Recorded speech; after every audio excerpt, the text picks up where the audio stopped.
Hey everybody, Derek from Mac Gaming here. Today I bring the 3 games of SlyCooper for the PlayStation 2 on the M1 Mac. First up, SlyCooper and the Thievius Raccoonus. As you guys can see here on screen, the game is emulating at a resolution of 2048 by 1792.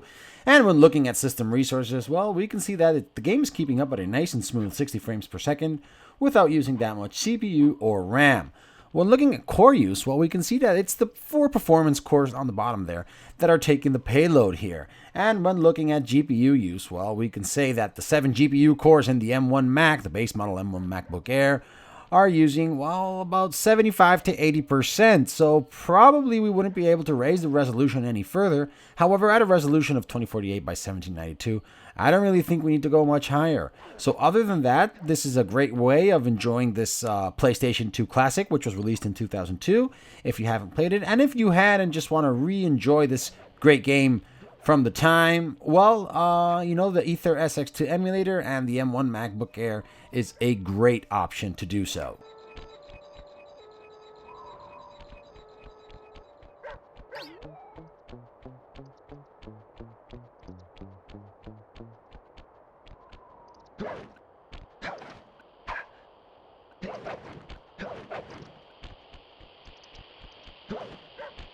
Try hitting the square button to break things. Be extra careful here, Sly. Break one of those laser beams and you'll set off the alarms. Not to mention, you'll be fried to a crisp.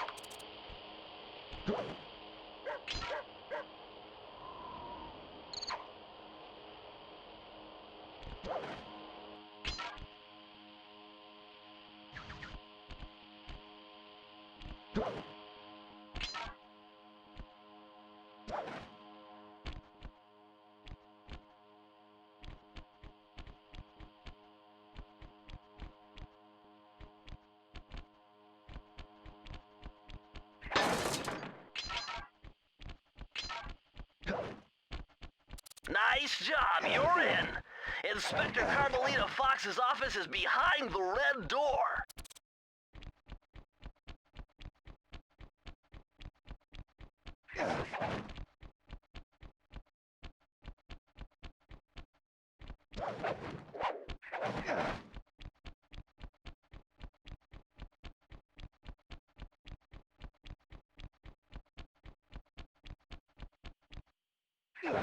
That door must be super reinforced, Sly.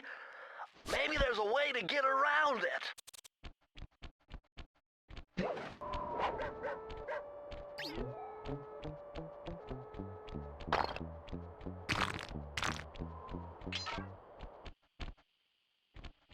Way to go, Sly! This is where Inspector Carmelita Fox stashes all her important files. I hacked into the police security mainframe and discovered this vault's combo. Try dialing in 937.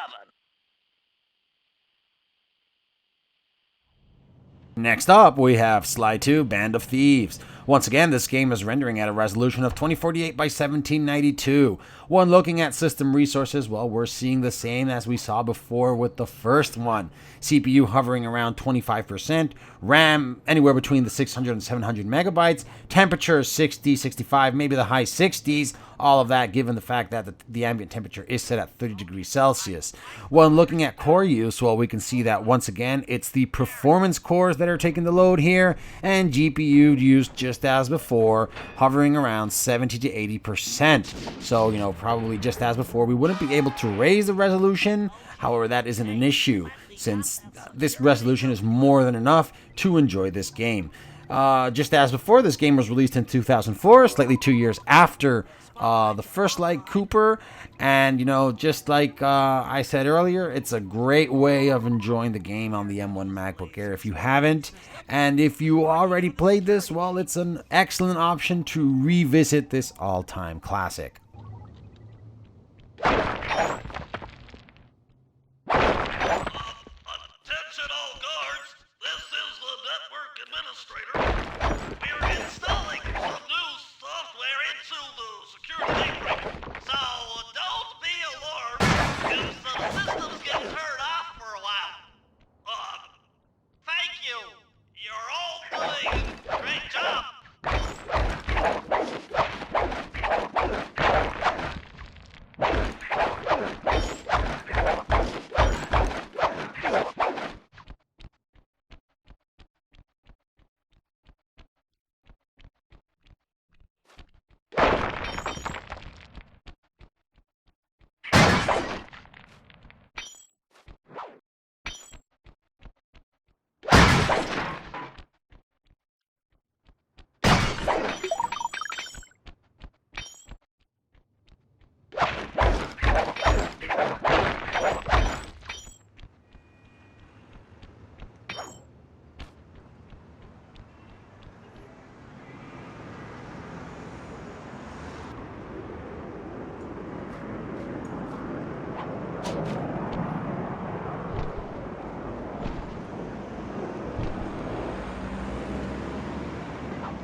must have gotten lost along the way.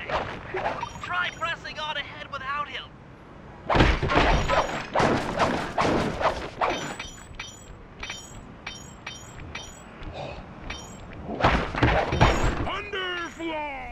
And last but not least, we have here Sly 3 Honor Among Thieves. Rendering at a resolution of 2048 by 1792, we can see that just as before, system resources are on par with the previous two game tests. The only thing that has changed here is the temperature that has risen to around the mid-70s. However, those are still pretty good values for the M1 MacBook Air, given the fact that it is fanless. Now, once again, we're seeing here 60 frames per second, barely any RAM, and regarding core use, well, we do see here that the performance cores are working slightly more compared to the other two games, and GPU use is on par. So, all three games emulate wonderfully on the AetherSX2. The M1 MacBook Air is, it's working wonders to enjoy these all-time classics. You just need to pick up a controller, no fans, no noise. You can even output to a 1080p screen, 4K screen if you want, or 2K, whatever floats your boat. And the thing is that now, probably on Monday, I'll be, getting the M2 MacBook Pro. At least that's what Apple says, that they should be delivering it to my door by Monday. And the thing is that I want to, let's say, at least try two things here. First of all, we can see that the GPU core use is it's almost maxed out. So we probably wouldn't be able to raise the resolution to, let's say, 4K. We would probably see a frame rate drop. And on the other hand, I want to see if we, with the 10-core GPU in the M2, if we could raise the resolution or even add some texture filtering. But the other thing is that, right now we're seeing the game emulate at 1440p with all the given metrics. Now, with the 10-core GPU, I really want to find out if, let's say, the system won't need to use as many resources, and maybe even if in return the temperature would drop. So like right now we're seeing that it's at 74, 75 degrees. Maybe with those 3 extra cores, the payload will distribute between those 10 cores, so each core works less, and maybe, all in all, the temperature could drop. So I'm really looking forward to that M2 chip, see what it offers us. We will first get our hands on the M2 MacBook Pro, which has active cooling, so I really won't be able to tell with that if the temperatures, vary depending on the payload distribution. However, after the M2 MacBook Pro, I will be getting the M2 MacBook Air, and that will be the that will be the indicated system to compare these and find out if, all in all, the new SoC, the new M2 chip, let's say, handles better the same tasks than the M1 is doing now. So guys, once again, thank you for watching this video. Stay tuned for more, and as usual, have a great one.